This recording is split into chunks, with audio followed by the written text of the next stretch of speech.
In the frozen north, where towering fjords meet restless seas, three kingdoms were born. They rose from Viking raids, blood-soaked battles, and legendary rulers who bound clans into nations. Denmark, Norway, and Sweden were never simply lands of snow. They were crucibles of power that forged kings, empires, and legends.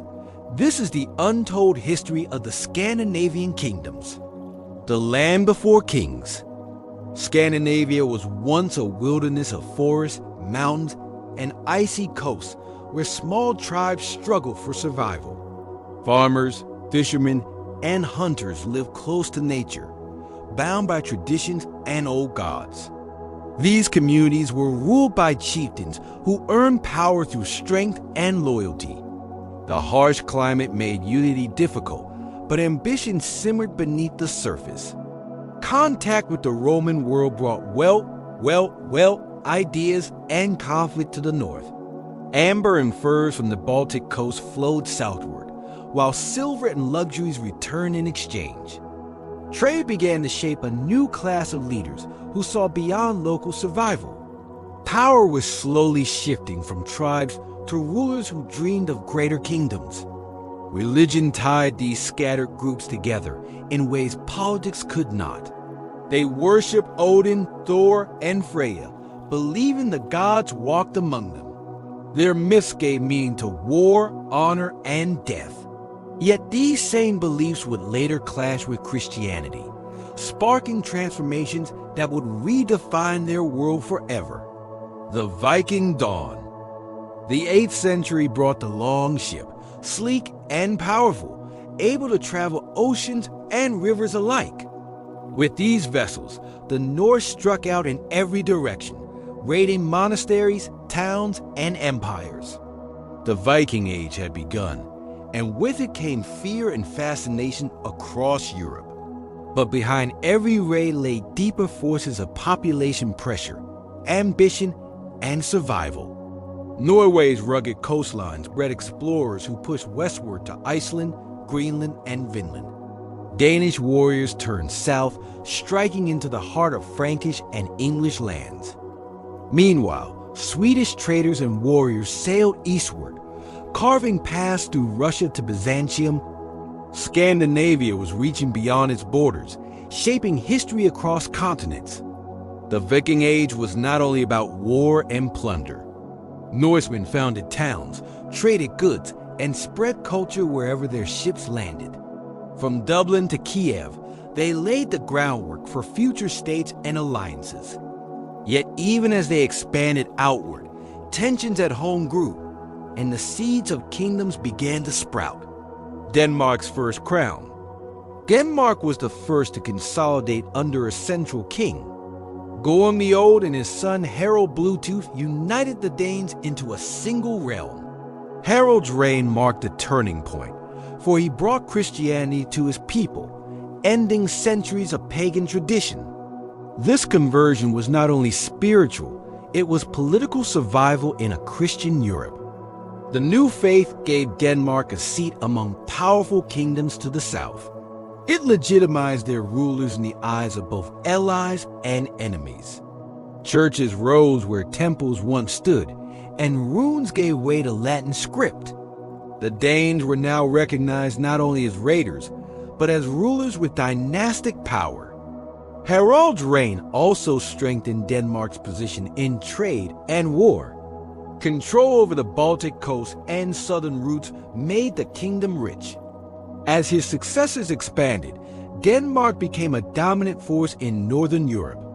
But the struggle for control would never truly end, as rivals constantly challenged the crown. Norway united by hair and sword. In Norway, unity came at the edge of a sword.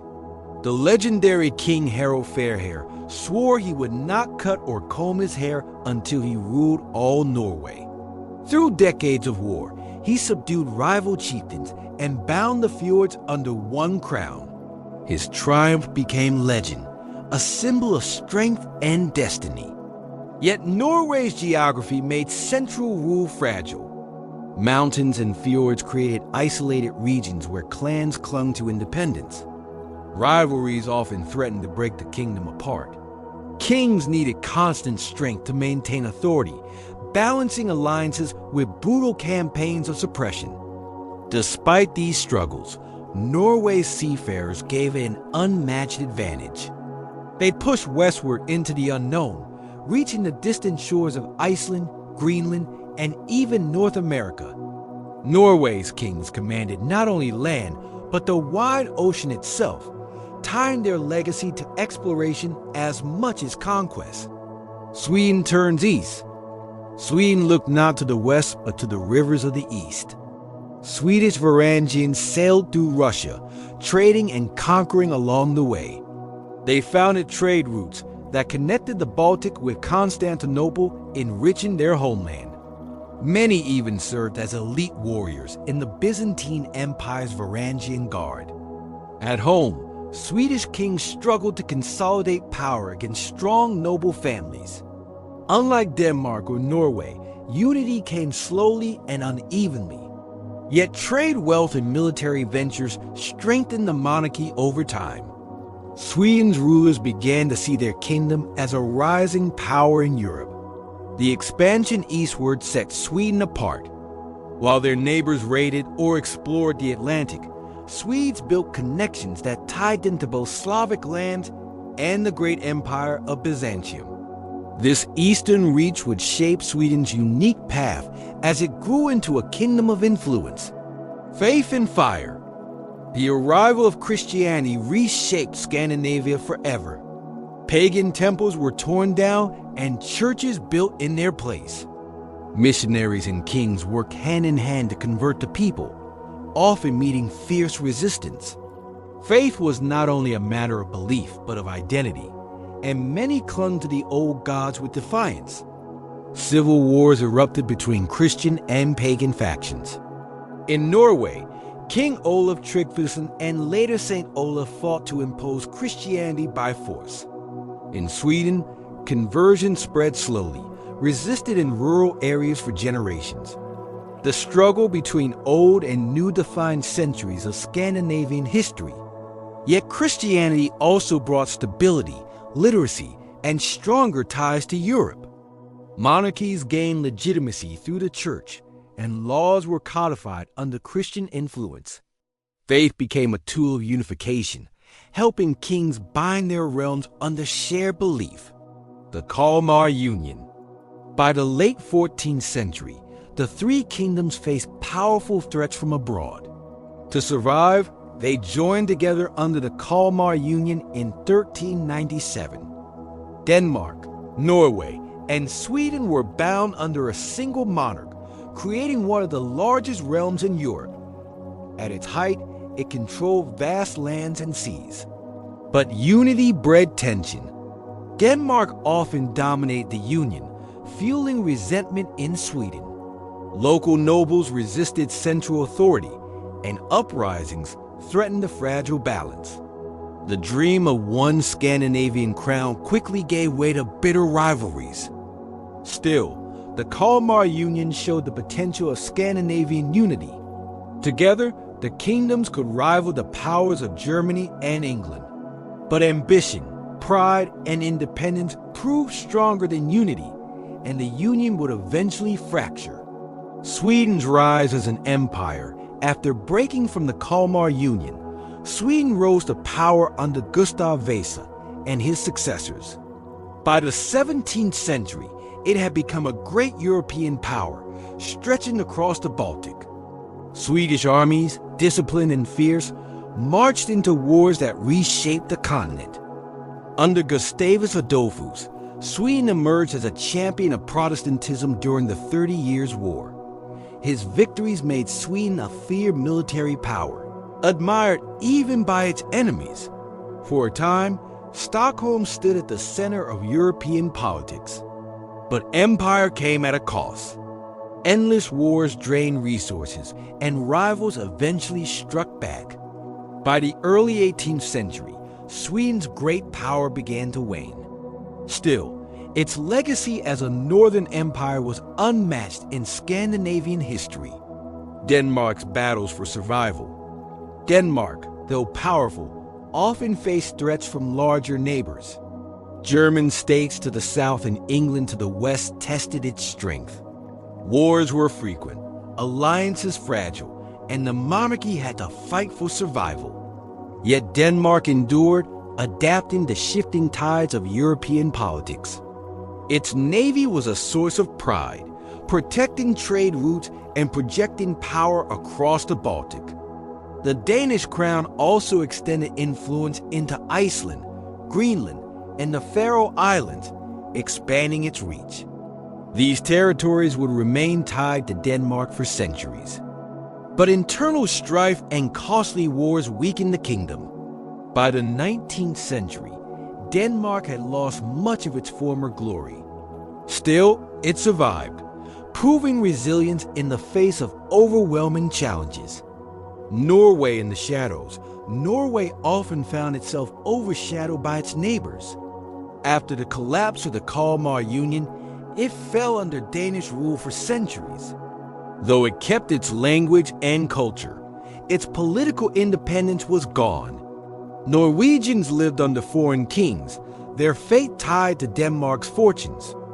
Yet Norway's people remained strong. Farmers, fishermen, and sailors preserved their traditions through centuries of foreign domination. Their connection to the land and sea gave them an identity no ruler could erase. When Norway finally broke free in the 19th century, it was not through war, but through determination and diplomacy. Independence came at last, and Norway emerged as a proud nation in its own right. The Age of Exploration. Scandinavia was not only a land of kings and wars, but also of explorers. Norsemen had reached Iceland, Greenland, and even America centuries before Columbus. Later, Danish and Swedish explorers pushed into Africa, Asia, and the Arctic. Their voyages brought back knowledge, trade, and influence. The Greenland colonies, though short-lived, were proof of the Norse spirit of discovery. The sagas told stories of Vinland, a mysterious land across the ocean. These tales were dismissed for centuries, until archaeology proved them true. Exploration gave Scandinavia a place in global history. Though never as vast as Spain or Britain, their ventures showed courage and curiosity that echoed their Viking ancestors. The Reformation and change. The Protestant Reformation swept through Scandinavia in the 16th century. Denmark, Norway, and Sweden broke with Rome, adopting Lutheranism as the state religion. Churches were restructured, monasteries closed, and royal power strengthened. This shift gave monarchs greater control, as they now commanded both church and state. Lands and wealth once held by the church flowed into royal coffers. The new faith also bound the kingdoms more closely to Northern Europe. But change came with conflict. Resistance from Catholic loyalists and peasant uprisings shook the stability of the crowns. Still, the Reformation transformed Scandinavia into firmly Protestant realms that endured into the modern era. Wars of the North. The 17th and 18th centuries saw Scandinavia embroiled in near-constant warfare. Sweden fought Poland, Russia, and Denmark in struggles for dominance around the Baltic. Denmark clashed with Germany and England, defending its borders and trade. The North became a battlefield for European power struggles.